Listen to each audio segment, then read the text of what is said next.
ना, एक भावना इसकी है भी छिदंत जिहड़ा बोधिसत्व है भगवान बुद्ध का जिहड़ा पहला जन्म है उस ये कन्वे कर रहे हैं कि वैर नूं वैर नाल खत्म नहीं किया जा सकता।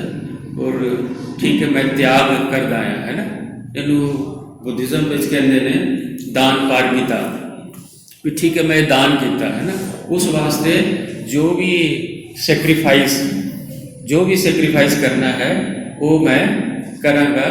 अपना मतलब अपना जीवन भी देना होगा, अपने प्राण भी देने होंगे तो मैं दे दियांगा। जिस तरह का कि साडे गुरुआं ने भी किया है, गुरु तेग बहादुर जी ने भी दूसरे दे वास्ते है ना अपना बलिदान दिता है। इस छिदंत दे इस बलिदान की कहानी इस च है। इसका नाम भी छिदंत जातक ही है। और कितने नंबर की कहानी है मैं तुहानूं दस देता है। ये जातक 8 कथा की जिहड़ी किताब हैगी ना उस ये है 514 नंबर पर कहानी दर्ज है। कहानी नंबर 514 है। अच्छा हुण जे गल करिए इस कहानी के बनन की इस पिछे की, क्योंकि मेरी जी रिसर्च सी मैं उसको मैनेजमेंट नाल जोड़िया है ना, हर कहानी को मैनेजमेंट नाल जोड़िया है।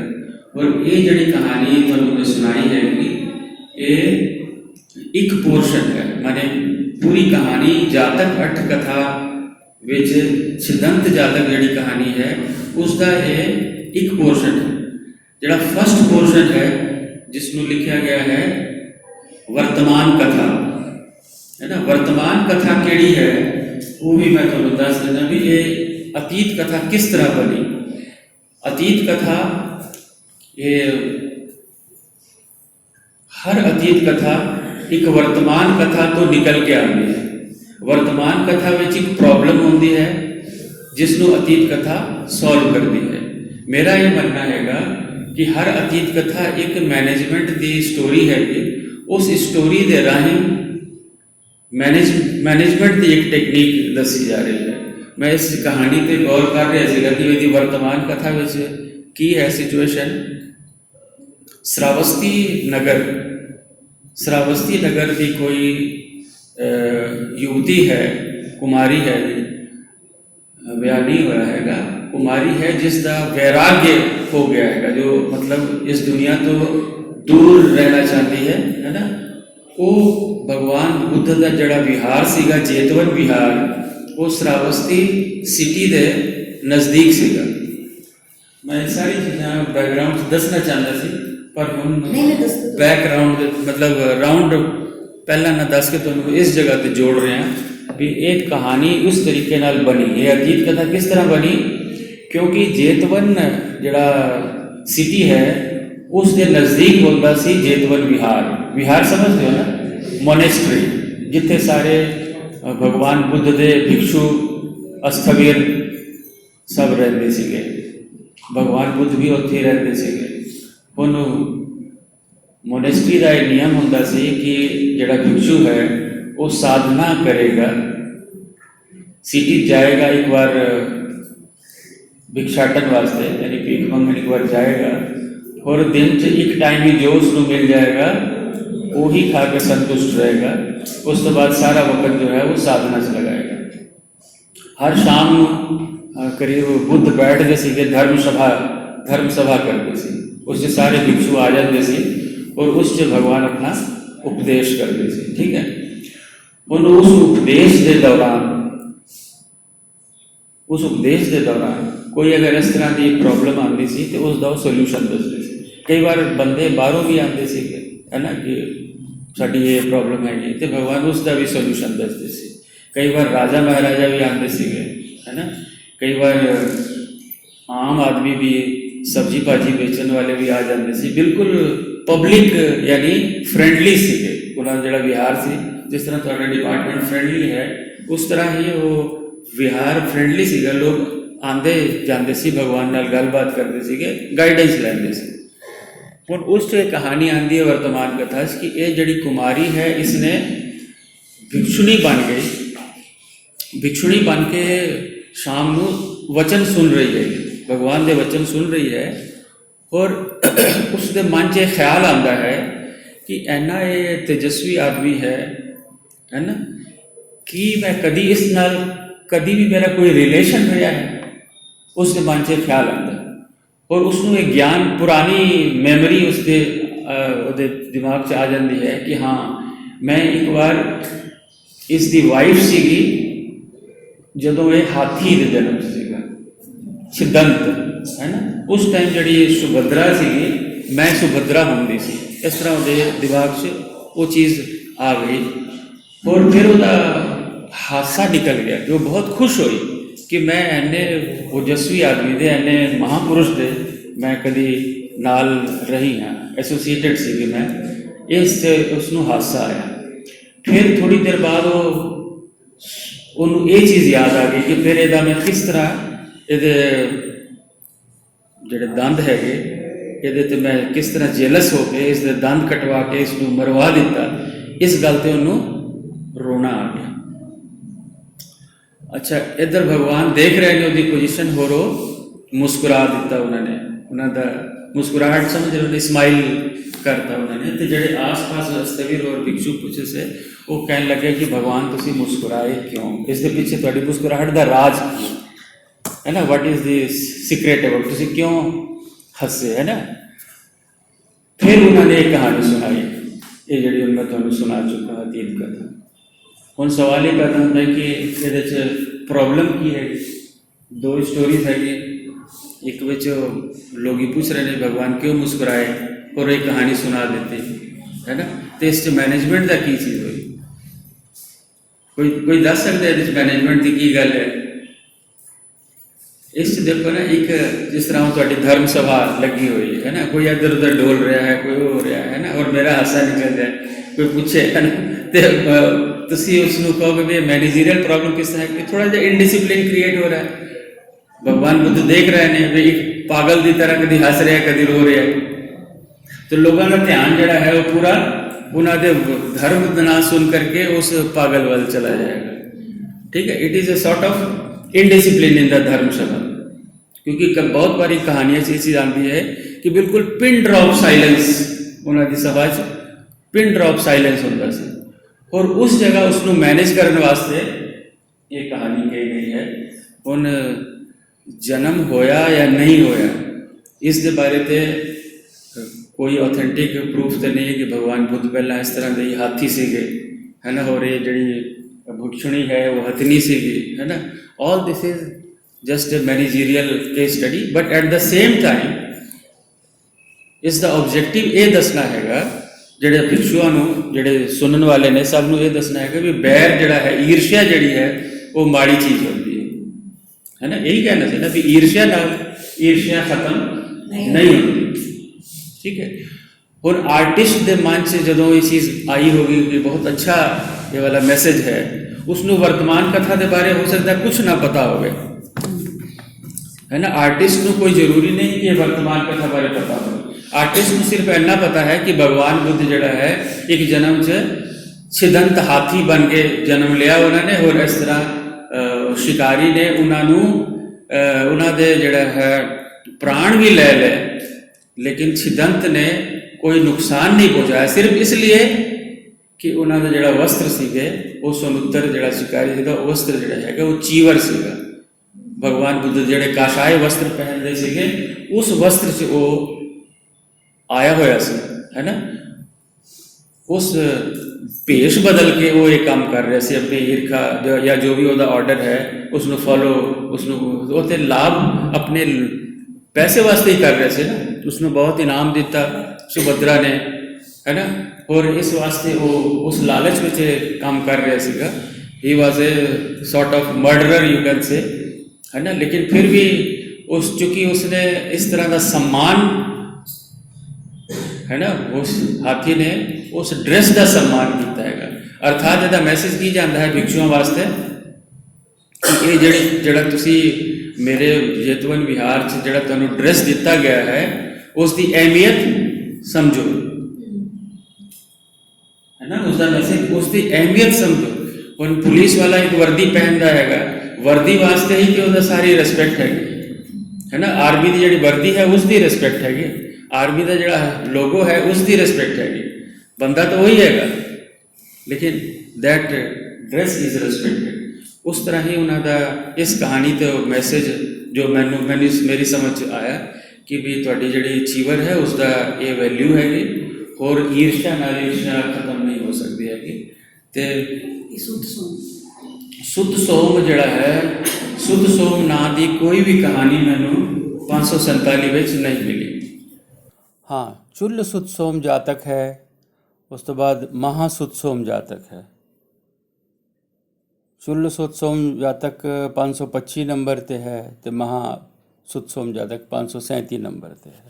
सुध सोम इस करके नहीं एक मिनट, लेकिन साम नाम की एक कहानी, साम जातक नाम से कहानी मिली हैगी।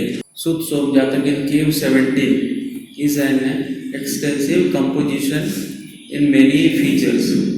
इसको मैं जाके सुध सोम जातक का पता करना है कि वो किस रूप जो है नेक्स्ट, क्योंकि जातक अठ कथावां जो सुध सोम जातक नहीं मिली। थोड़ा जातक अठ कथा बारे में मैं दसना। हाँ, शाम जातक जरूर, और शाम जातक बारे है जिसका नाम श्याम नहीं है, शाम है, शाम जातक।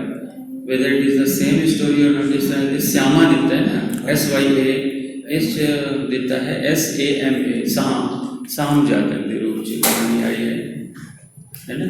तो शाम जातक की कहानी मैं तुम्हें सुना देना थोड़ा जहा, ये मैं नोट करके लिया सीगा।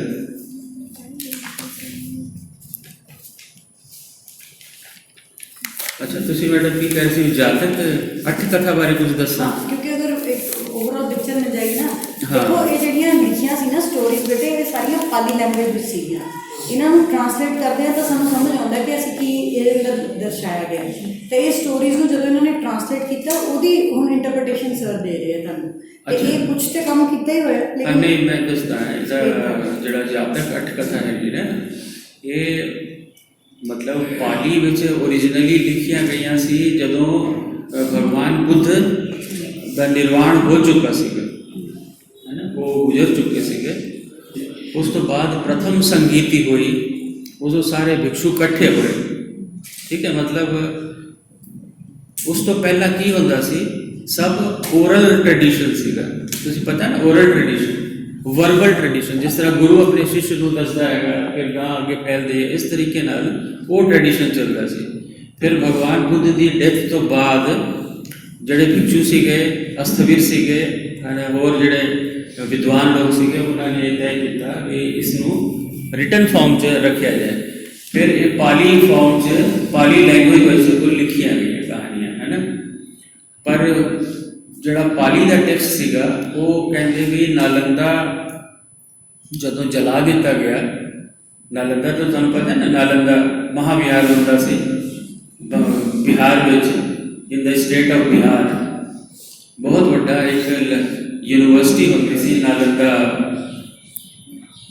उस टाइम ना सीगा महाविहार, यूनिवर्सिटी तो अंग्रेजा ने नाम दिता, असी लोग विद्यापीठ कह दें, संस्कृत विद्यापीठ, है ना। इस तरह का विद्यापीठ जोड़ा है यूनिवर्सिटी के पैरेलल एक शब्द हैगा, पर उस टाइम की टर्मिनोलॉजी सी विहार, है ना। और मोनेस्ट्री का भी काम होंदा सी, भिक्षु साधना भी करते सी, पढ़ाई भी करते सी।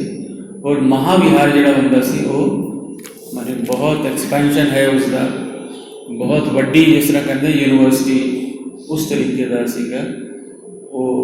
उस समय के डॉक्यूमेंट्स दसते हैं करीब 10,000 स्टूडेंट्स होंगे सी, 10,000 भिक्षु, और 8 स्टोरीड ये लाइब्रेरी सी, जिसके खंडहर असी लोग देख के आए नालंदा जगह अजे भी वो मौजूद है।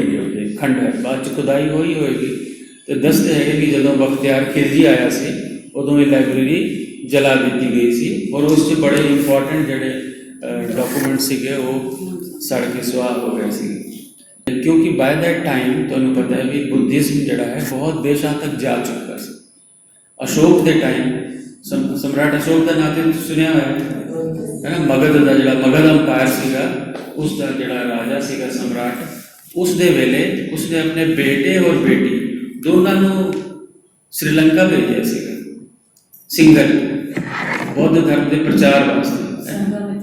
ਸੰਘਮਿੱਤਰਾ ਔਰ ਮਹਿੰਦਰਾ ਉਹਦੇ ਬੇਟੇ ਬੇਟੀ ਦਾ ਨਾਂ ਸੀਗਾ। ਉਹਨਾਂ ਨੇ ਬਹੁਤ ਕੰਮ ਕੀਤਾ ਔਰ तमाम ਦੇਸ਼ਾਂ 'ਚ ਖਾਸ ਕਰਕੇ ਜਿਹੜੇ ਪੜੋਸੀ ਦੇਸ਼ ਸੀਗੇ ਉੱਥੇ ਬੁੱਧ ਧਰਮ ਦਾ ਪ੍ਰਚਾਰ ਹੋਇਆ। ਉਸ ਦਾ ਮਤਲਬ ਇਹ ਸੀਗਾ ਬੁੱਧਘੋਸ਼ ਦਾ ਕਿ ਹੋ ਸਕਦਾ ਸਾਨੂੰ ਉੱਥੇ ਕੋਈ ਕਾਪੀ ਮਿਲ ਜਾਏ। ਜਦ ਤੱਕ ਕਥਾ ਦੀ ਜਿਹੜੀ ਪਾਲੀ 'ਚ ਲਿਖੀ ਗਈ ਹੈ ਉਹ ਸ਼ਾਇਦ ਉੱਥੇ ਮਿਲ ਜਾਏਗਾ। अच्छा वो गया जाकर उसने बहुत सारे मोनेस्ट्रीज उत्थे सर्च की और एक जगह लकली उन्होंने वो पुराना तो तुम्हें पता है भी ताड़पत्र के ऊपर ही लिखा जाता सीगा प्रिंटेड प्रिंटिंग मीडिया के कुछ और होगा से पता है ना। हाँ बस उस तरीके का सीगा जो उसको वो चीज़ मिली हैगी उसने फिर उसको ट्रांसलेट उसको पाली च नहीं मिली उसको सिंगली च मिली। सिंगली समझ लो ना सिलोनीज लैंग्वेज मिली। उस तो फिर उसने दोबारा उसको ट्रांसलेट बैक किया है पाली च। फिर वो अज जोड़े साढ़े को रूप मिल रहा है ये मतलब रीट्रांसलेटेड समझो भी फ्रॉम सिंगली टू पाली। फिर उस तो हिंदी ट्रांसलेशन होया है अंग्रेजी ट्रांसलेशन होया है और दुनिया की बहुत सारी लैंग्वेजेस ट्रांसलेशन अवेलेबल है। अनफॉर्चुनेटली पंजाबी च नहीं है ना। तो उसके बारे लोग काम करोगे तो होएगा लेकिन जेड़े काम च मैं लग्या होया ना उसका सिस्टम मैं अपने एंगल नाल ये देखा कि ये पूर्व जन्म दी कहानियाँ नहीं है ना। मेरा ये मानना है कि ये भगवान बुद्ध के पूर्व जन्म दी कहानियाँ नहीं है ये उस समय मैनेजमेंट पढ़ाने वास्ते कहानियाँ बनाई गई सी। हुण तुसीं कहोगे कि मैनेजमेंट